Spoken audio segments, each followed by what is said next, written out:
B.J. Mayfield Originals. The Man Behind the Machine. An original short story about fear, appearances, mercy, and discovering the person hiding behind the reputation. The road had been empty for 40 minutes. No gas stations. No restaurants. No houses. Not even a telephone pole. Just trees. Miles and miles of them. Daniel glanced at the dashboard. "Are you sure this is the right road?" His sister Rachel looked at the map on her phone. "According to this, yes." Daniel laughed nervously. "According to that thing, we've been on the right road for the last 20 minutes. Rachel sighed. "We're almost there." Then the car stopped. Both of them looked at each other. "No." Daniel tried the ignition. Nothing. Again. Nothing. Rachel looked through the windshield. A small wooden sign stood beside the road. "Repair shop, 2 miles." Daniel grabbed his flashlight. "Let's walk." Rachel stared at him. "Absolutely not. We can't stay here." She looked at the endless forest. Then back at the car. "Fine." They walked. 2 miles later, they found the building. It looked abandoned. An old workshop. Rusty metal roof. Broken windows. A large wooden door. And hanging above the entrance was a sign. "Miller's Repair." Daniel knocked. Nothing. He knocked again. A loud mechanical noise suddenly started inside. Rachel grabbed Daniel's arm. "What is that?" The door opened. A gigantic man stood there. He was covered in grease. He wore heavy work clothes, thick gloves, and a face shield. In his hands was an enormous industrial machine. The machine screamed. Rachel screamed. The man immediately shut it off. Silence. He looked at them. They looked at him. Then he slowly pointed toward their car. "Engine trouble?" Daniel swallowed. "Yes." The man nodded. "Bring it around." Daniel didn't move. The man pointed again. "Bring it around." Rachel whispered. "Daniel." "I know." They backed away. The man's expression changed. He looked confused. Then he removed his face shield. His face wasn't monstrous. He was simply a tired-looking middle-aged man. "My name's Elias." Daniel relaxed slightly. "Daniel." Rachel introduced herself. Elias nodded. "Bring the car." They returned to the vehicle. Elias repaired it in less than 20 minutes. Daniel stared. "How much?" Elias shook his head. "Nothing." "Nothing?" You two looked scared. Rachel frowned. "Why?" Elias looked toward the forest. "People get scared around here." He handed Daniel the keys. "Drive straight to the highway."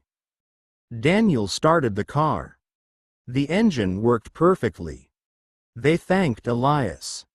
Then they left. But they didn't make it to the highway. A fallen tree blocked the road.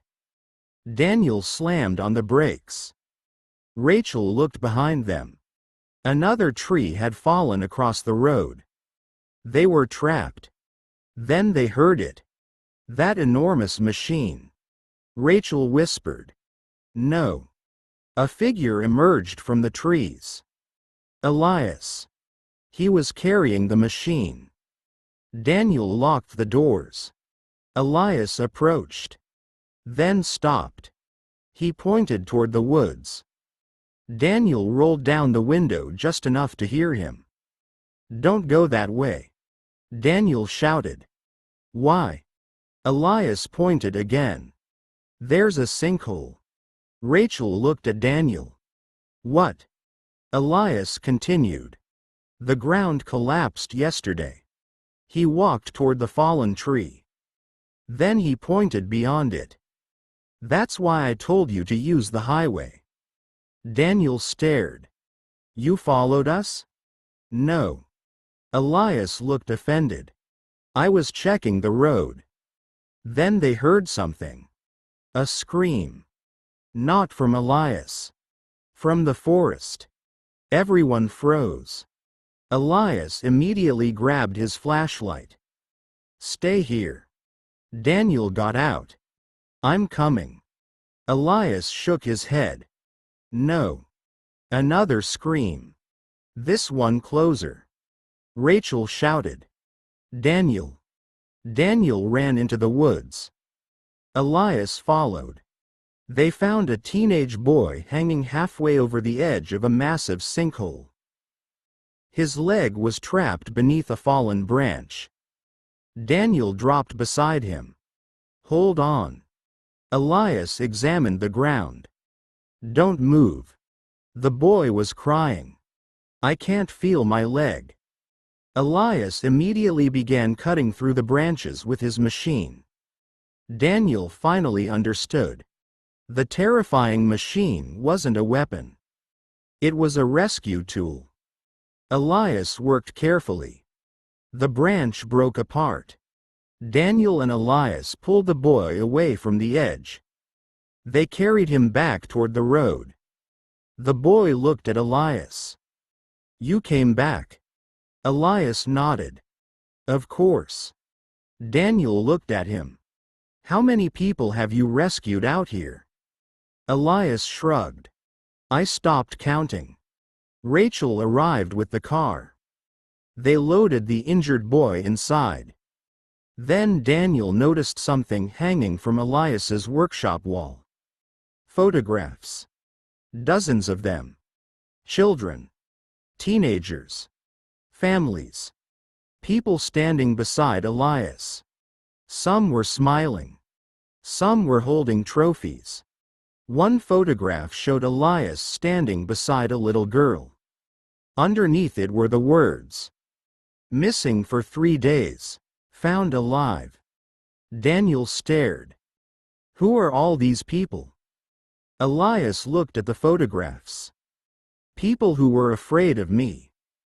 Daniel smiled slightly. And now? Elias looked toward the road. Now they know me. The police and emergency workers eventually arrived. The boy survived. Daniel and Rachel made it home the next morning. Months later, Daniel returned to the workshop.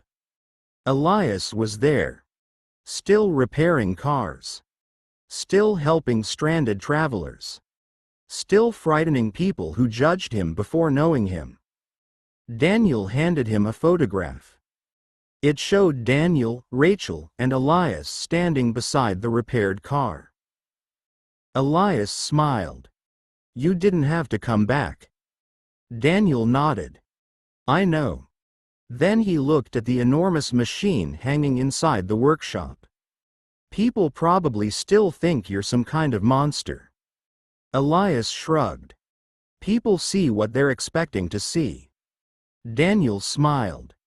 Then maybe we should give them something better to see. Elias laughed. Outside, another car pulled into the driveway. A frightened family stepped out. The father looked at Elias. Then at the enormous machine. Then back at Elias. He immediately grabbed his wife. Elias sighed. Daniel laughed. Here we go again. Elias picked up his face shield. But before putting it on, he smiled. Let them be afraid. He walked toward the family. Then let me show them why they don't have to be. The end.